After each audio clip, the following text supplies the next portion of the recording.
Gadabout is a noun that describes a person who loves to roam or wander from place to place, often in search of social activities or entertainment.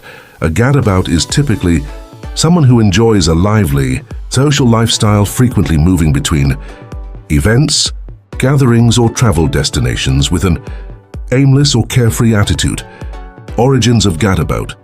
Gadabout comes from the verb gad, which in the 16th century meant to roam about restlessly.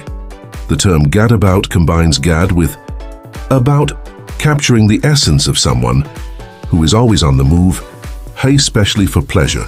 While it's an older term, gadabout carries a light-hearted, slightly whimsical connotation, often suggesting a carefree or sociable personality.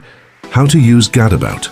Gadabout is used to describe someone with a penchant for wandering or engaging in social activities rather than staying in one place.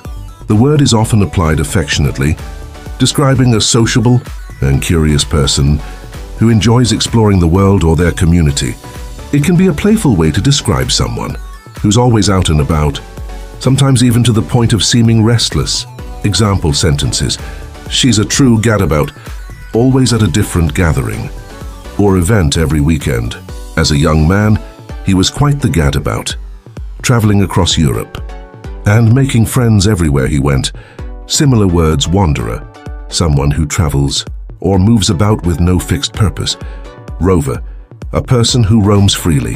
Socialite, someone who regularly participates in social activities, often associated with a high-energy, public lifestyle.